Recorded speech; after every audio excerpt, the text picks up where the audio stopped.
Hello guys, आज मैं rent a girlfriend के चैप्टर 408 को एक्सप्लेन करने वाला हूँ। लास्ट चैप्टर के एंड में काजुया कैरियोके में रिसेप्शनिस्ट की जॉब कर रहा था और वहाँ पे ऊमी आया था। अब ऊमी वहाँ एक रूम में बैठा उसी दिन के बारे में सोच रहा था जब मिजुहारा ने उसे रिजेक्ट कर दिया था। वहीं दूसरी तरफ रूका काजुया से पूछती है कि वो लड़का कौन था। काजुया बताता है उसका नाम ऊमी है और वो फेमस एक्टर है। वो कहता है मैं सरप्राइज हूँ कि तुमने उसके बारे में नहीं सुना। रूका उसका सोशल मीडिया चेक करती है, उसके 3 लाख फॉलोवर्स थे, पर रूका को ऐसे लोगों में कोई इंटरेस्ट नहीं था। उसका मानना था ऐसे लोग ऊपर से दिखाते हैं कि वो बहुत अच्छे हैं, पर अंदर से वो बहुत खोखले होते हैं। काजुया बताता है काम के बाद उसका ऊमी से मिलने का प्लान था, पर वो पास से ही गुजर रहा था तो यहीं आ गया। रूका कहती है मुझे नहीं पता था तुम्हारे इतने सारे दोस्त हैं। वो पूछती है वो उसे कैसे जानता है। काजुया सोचता है इसे दूसरी बनने में कोई प्रॉब्लम नहीं है, तो इसे बताने से भी कोई प्रॉब्लम नहीं होनी चाहिए। वो बता देता है कि वो मिजुहारा की वजह से उससे मिला था। उसे लग रहा था कि रूका गुस्सा करेगी, पर वो कहती है ठीक है।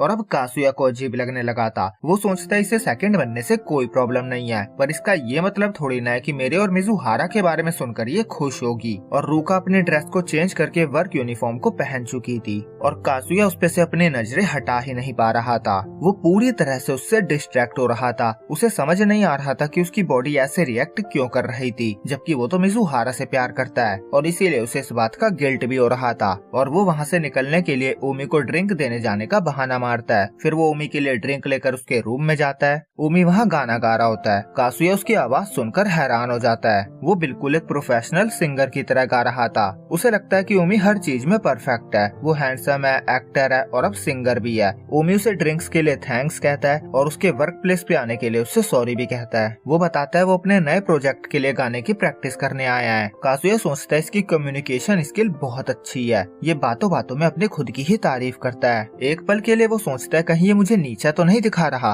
वो सोचता है कि मैं अभी जॉब पे हूँ तो मैं इससे भी ज्यादा बात नहीं कर सकता। तो वो डायरेक्ट पॉइंट पे आता है और पूछता है कि उससे क्या बात करनी थी। ऊमी कहता है उसे मिजुहारा के बारे में बात करनी है। काजुया सोचता है मुझे पता था। वो सोचता है अगर इसे मिजुहारा के बारे में बात करनी है तो ये उससे रिसेंटली मिला होगा, पता नहीं इसे मुझसे क्या कहना होगा। वो सोचता है ऊमी कहेगा कि वो और मिजुहारा डेट कर रहे हैं और वो अपनी जीत की घोषणा करने आया है, पर फिर वो खुद को ये कहकर समझाता है कि मिजुहारा ने उसे 11 जुलाई का टाइम दिया हुआ है, तो तब तक वो किसी और को डेट नहीं करेगी। फिर ऊमी काजुया से उसकी छुट्टी का टाइम पूछता है और काम के बाद रेस्टोरेंट में मिलने का प्लान बनाता है। काजुया एग्री करके वहाँ से निकल जाता है। वो क्यूरियस था कि पता नहीं उसे क्या बात करनी होगी। दूसरी तरफ मिजुहारा अपने काम पे जा रही होती है। रास्ते में उसे 2 लोग मिलते हैं जो किसके बारे में बातें कर रहे थे। वो और आगे बढ़ती है और वहाँ भी उसे 2 एक्टर्स किसिंग सीन के बारे में बातें करते हुए दिखते हैं। हर बार जब भी वो ये किस वर्ड को सुनती थी तो उसका चेहरा लाल हो जाता था। उसे काजुया के साथ अपनी वो किस याद आ जाती थी। फिर वो अपने गालों पे थप्पड़ मारकर खुद को होश में लाती है और अपने काम पे फोकस करती है। सीन वापस से काजुया पे आता है।